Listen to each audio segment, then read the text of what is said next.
ابو جہل جو مسلمانوں کا سب سے بڑا دشمن تھا، جنگ کے دوران زخمی ہو کر زمین پر گرا۔ عبداللہ بن مسعود رضی اللہ تعالی عنہ نے اسے پایا اور اس کا سر قلم کر دیا۔ نبی کریم صلی اللہ علیہ وسلم نے اس کی ہلاکت کی خبر سن کر فرمایا، یہ اس امت کا فرعون تھا۔ اس طرح حضرت بلال رضی اللہ تعالی عنہ نے امیہ بن خلف کو جنگ کے دوران مار ڈالا، جو ان پر ماضی میں شدید ظلم کیا کرتا تھا۔ اس جنگ کے دوران کئی معجزے رونما ہوئے۔ عکاشہ رضی اللہ تعالی عنہ کی تلوار ٹوٹ گئی تو نبی کریم صلی اللہ علیہ وسلم نے انہیں ایک لاٹھی عطا کی، جو اللہ کے حکم سے ایک مضبوط تلوار میں تبدیل ہو گئی، اور وہ اسی تلوار سے پوری جنگ لڑتے رہے۔ رفاعہ رضی اللہ تعالی عنہ کی آنکھ زخمی ہو گئی اور تقریباً ضائع ہونے کے قریب تھی۔ نبی کریم صلی اللہ علیہ وسلم نے ان کی آنکھ پر اپنے لعاب دہن لگایا، جس سے وہ مکمل صحتیاب ہو گئی، اور بعد میں وہ سب سے زیادہ صاف اور روشن نظر رکھنے والوں میں شمار ہونے لگی۔ یہ جنگ حق اور باطل کے درمیان تھی، جس میں کئی صحابہ کو اپنے قریبی رشتہ داروں کے خلاف لڑنا پڑا۔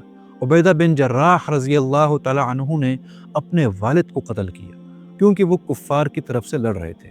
عمر رضی اللہ تعالی عنہ نے اپنے ماموں کو قتل کیا۔ ابو بکر صدیق رضی اللہ تعالی عنہ کا بیٹا عبد الرحمن کفار کی طرف سے شریک تھا۔ جنگ کے بعد عبد الرحمن نے اپنے والد سے کہا، میں نے کئی بار آپ کو جنگ میں دیکھا لیکن چھوڑ دیا تھا کیونکہ آپ میرے والد تھے۔ لیکن ابو بکر صدیق رضی اللہ تعالی عنہ نے فرمایا کہ اگر جنگ میں تم میرے سامنے آتے تو میں تمہارا بالکل لحاظ نہ کرتا اور میں تمہارا سر دھڑ سے الگ کر دیتا۔ جنگ بدر کی فتح کی خوشخبری کے ساتھ ایک غمناک خبر بھی مدینہ پہنچی۔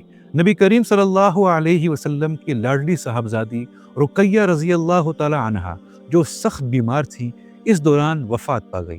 عثمان رضی اللہ تعالی عنہ، جو ان کے شوہر تھے، تیمارداری کے لیے مدینہ میں موجود رہے اور تدفین میں شریک ہوئے۔ نبی کریم صلی اللہ علیہ وسلم نے ان کو صبر سراہا اور فرمایا کہ رقیہ کا مقام جنت میں بلند ہے۔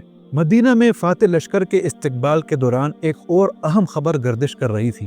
بازنطینی رومی، جو چند سال قبل ایرانیوں کے ہاتھوں شکست کھا چکے تھے، اب ہرقل کی قیادت میں ایرانیوں کو پسپا کر رہے تھے۔ مسلمانوں کے لیے خوشی دگنی تھی، چونکہ قرآن نے اس کامیابی کی پہلی ہی پیشن گوئی کر دی تھی۔ غزوہ بدر میں 14 مسلمان شہید ہوئے، جن میں 6 مہاجر اور 8 انصار شامل تھے۔ عبیدہ بن الحارث رضی اللہ تعالی عنہ شدید زخمی ہو کر راستے میں شہید ہوئے۔ نبی کریم صلی اللہ علیہ وسلم نے انہیں خود دفن کیا۔ قریش کے 70 افراد مارے گئے، جن میں سے ان کے بڑے سردار بھی شامل تھے۔ مزید 70 افراد قید ہوئے، جن میں نبی کریم صلی اللہ علیہ وسلم کے چچا عباس اور علی رضی اللہ تعالی عنہ کے بڑے بھائی عقیل بھی شامل تھے۔ بعد میں یہ سب اسلام لے آئے۔